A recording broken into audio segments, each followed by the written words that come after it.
দেখুন, স্বাধীনতা লাভের ৫৪ বছর তো হয়ে গেল, কিন্তু মুক্তিযোদ্ধাদের তালিকা নিয়ে যে বিতর্ক, সেটা কিন্তু থামছেই না। বরং দিন দিন নতুন নতুন অভিযোগ আসছে, দুর্নীতি, অনিয়ম, মানে বেশ জটিল একটা অবস্থা। আজকের আলোচনা মূলত এই বিষয়টা নিয়েই। ঠিক বলেছেন। আমাদের কাছেও কিছু তথ্যসূত্র আছে, যেমন ধরুন ২১শে টিভি, চ্যানেল ২৪ আর কালবেলা নিউজের ইউটিউব ভিডিও। আমরা চেষ্টা করব এগুলোর ভিত্তিতে পুরো বিষয়টা একটু খতিয়ে দেখতে। মানে এই ভুয়া মুক্তিযোদ্ধার অভিযোগগুলো ঠিক কতটা সত্যি, দেশের ওপরের কি প্রভাব পড়ছে, আর সমাধানেরই বা পথ কি। হ্যাঁ, আর বিষয়টা খুবই স্পর্শকাতর তো বটেই। সবচেয়ে যেটা অবাক করার মতো, সেটা হলো এই যে সংখ্যাটা, সময়ের সাথে সাথে মুক্তিযোদ্ধার তালিকা কিভাবে যেন ফুলে ফেঁপে উঠেছে। মানে প্রায় ৩ গুণ। আর এর সাথেই জড়িয়ে আছে রাষ্ট্রের বিপুল পরিমাণ আর্থিক ক্ষতির একটা প্রশ্ন। হ্যাঁ, সেটাই। চলুন তাহলে একটু গভীরে যাই। অবশ্যই। আচ্ছা, প্রথমেই যে অভিযোগটা নিয়ে খুব কথা হচ্ছে সেটা হলো, আগের সরকারের সময়ে নাকি রাজনৈতিক প্রভাব খাটিয়ে বা ধরুন টাকা পয়সার বিনিময়ে তালিকায় নাম ঢোকানো হয়েছে। হ্যাঁ, এই অভিযোগটা আমিও দেখেছি। বিশেষ করে সাবেক মুক্তিযুদ্ধ বিষয়ক মন্ত্রী ক ম মোজাম্মেল হকের বিরুদ্ধে বেশ কিছু গুরুতর অভিযোগ কিন্তু সামনে এসেছে। ঠিক, যেমন ২১শে টিভির রিপোর্টে বলছে প্রায় ২৫,০০০ ভুয়া সনদ নাকি ইস্যু করা হয়েছে টাকার বিনিময়ে। হাজার হাজার কোটি টাকার আত্মসাতের অভিযোগ এটা।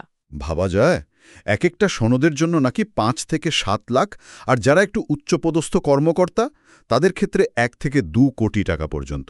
শুধু তাই না, আরও মারাত্মক অভিযোগ হলো তিনি নাকি নিজেই তালিকায় কারচুপি করে ঢুকেছেন। তার নিজের মুক্তিযোদ্ধা হওয়া নিয়েই প্রশ্ন উঠেছে, যদিও তিনি এসব অস্বীকার করেন নিশ্চয়ই। এই অভিযোগগুলো তো মারাত্মক। এখন এগুলো কি যাচাই করা হচ্ছে? হ্যাঁ, হচ্ছে। জাতীয় মুক্তিযোদ্ধা কাউন্সিল জামুকা এই যাচাইয়ের কাজটা করছে।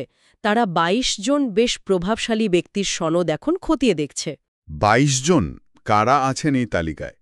যদি কিছু নাম বলা যায়। দেখুন, তালিকায় কিন্তু শুধু মোজাম্মেল হক নন, আরও অনেকেই আছেন। যেমন ধরুন শাহজাহান খান, রেজাউল করিম, প্রয়াত আব্দুল মতিন খসরু, ফারুক খান, টিপু মুন্সি, ডক্টর মোজাম্মেল হোসেন। সাবেক মন্ত্রী, এমপি, বিচারপতি, সেনা কর্মকর্তা, সচিব, অনেকেই। তার মানে বিষয়টা বেশ উপরের দিকেও ছড়িয়েছে বলে অভিযোগ। অভিযোগগুলো সেরকমই ইঙ্গিত দিচ্ছে। আচ্ছা, সমস্যার ব্যাপকতাটা যদি দেখি, কালবেলা আর চ্যানেল ২৪-এর তথ্য অনুযায়ী ১৯৯৪ সালে মুক্তিযোদ্ধা ছিলেন ৮৬,০০০। ৮৬,০০০, হ্যাঁ। আর এখন ২০২৪-এ এসে সেটা দাঁড়িয়েছে ২,০৮,০০০-এ। বলেন কি? ২,০৮,০০০? বাড়ল প্রায় ১,২২,০০০। হ্যাঁ, যদিও মন্ত্রণালয় বলছে যে এদের মধ্যে সম্ভাব্য ভুয়া হলেন প্রায় ৯০,০০০, কিন্তু তারপরও সংখ্যাটা বিশাল। আর এর সাথে প্রায় ২৭০০-র বেশি মামলাও চলছে গ্যাজেটভুক্তি নিয়ে। ৯০,০০০ও যদি ধরি, তাহলেও তো সংখ্যাটা অনেক বড়। আর এর আর্থিক প্রভাবটা বিশাল। কালবেলার একটা হিসাবে দেখলাম, দেশে এখন ভাতা পান এই ২,০৮,০০০-এর বেশি মুক্তিযোদ্ধা। প্রত্যেকে মাসে পান ২০,০০০ টাকা। ২০,০০০ টাকা। তার সাথে বছরে ২টো ঈদ বোনাস আছে ১০,০০০ করে, স্বাধীনতা দিবসের ভাতা ৫,০০০, নববর্ষ ভাতা ২০,০০০।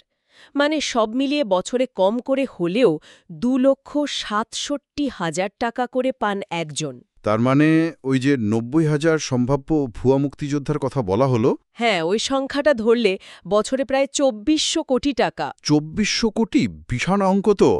এই টাকাটা তো অন্যদিকে কাজে লাগানো যেত। একদম। শিক্ষা, স্বাস্থ্য, কত খাত আছে।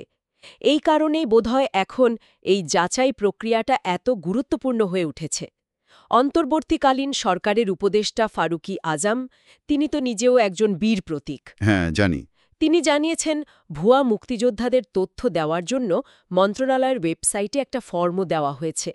আর শুধু ঢাকায় বসে নয়, বিভিন্ন জায়গায় শুনানিও হচ্ছে। যেমন কুমিল্লায় শুরু হয়েছে। একদম স্থানীয় পর্যায়ে সাক্ষ্য প্রমাণ দেখা হচ্ছে। কিন্তু এখানে আরেকটা জটিলতার কথাও তো শুনলাম। চ্যানেল ২৪-এর সূত্রে ফারুকি আজম নাকি নিজেই বলেছেন যে এই যে অমুক্তিযোদ্ধাদের মুক্তিযোদ্ধা বানানো, হ্যাঁ, এর পেছনে নাকি কিছু মুক্তিযোদ্ধারও হাত আছে, বিশেষ করে উপজেলা বা জেলা পর্যায়ে। এটা কতটা সত্যি? দেখুন, এটা সত্যি খুব দুঃখজনক একটা বিষয়, আর পরিস্থিতিটাকে আরও জটিল করে তোলে। যদি এটা সত্যি হয় তার মানে সমস্যাটা শুধু বাইরে থেকে আসেনি, ভেতর থেকেও এসেছে। এই জন্যই হয়তো মুক্তিযোদ্ধার সংসদকেও এর সাথে যুক্ত করার চেষ্টা চলছে। বোঝা যাচ্ছে। তবে কিছু পদক্ষেপ তো নেওয়া হচ্ছে। ফারুকী আজম দায়িত্ব নেওয়ার পর কিছু কি হয়েছে? হ্যাঁ, কিছু পদক্ষেপ তো দেখা যাচ্ছে। যেমন বয়সের একটা ব্যাপার ছিল, মানে মুক্তিযুদ্ধের সময় ন্যূনতম বয়স 12.5 বছরের কম যাদের ছিল, এরকম 2111 জনের সনদ বাতিল করা হয়েছে। ওহ, আচ্ছা। আর গত 15 বছরে সব মিলিয়ে প্রায় 3926 জনের গ্যাজেট বাতিল হয়েছে বিভিন্ন কারণে। জামুকা আইনের সংস্কারের কথাও নাকি ভাবা হচ্ছে। কোনো সুযোগ কি দেওয়া হচ্ছে যারা ভুল করে ঢুকেছেন বা স্বেচ্ছায় বেরিয়ে আসতে চান? সেরকম একটা কথাও শোনা যাচ্ছে, মানে যারা স্বেচ্ছায় নিজেদের নাম প্রত্যাহার করতে চান তাদের হয়তো একটা সুযোগ দেয়া হতে পারে।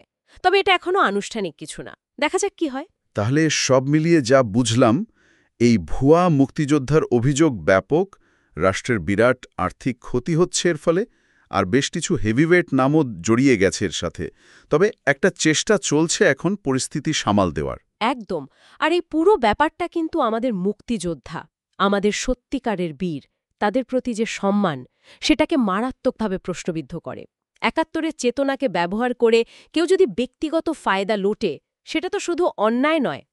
এক ধরনের দেশদ্রোহিতাও বলা যায়। হ্যাঁ, ২১শে টিভির রিপোর্টেও সেরকমই ইঙ্গিত দেওয়া হয়েছে।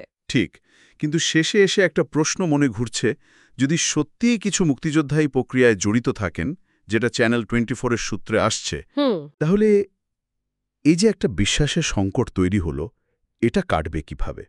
আর এই সরকারি তালিকা বা ভাতার বাইরে গিয়ে মুক্তিযুদ্ধের যে আসল সম্মান, যে উত্তরাধিকার, সেটাকে আমরা আগলে রাখব কিভাবে? এটা কিন্তু আমাদের সবারই একটু ভেবে দেখা দরকার।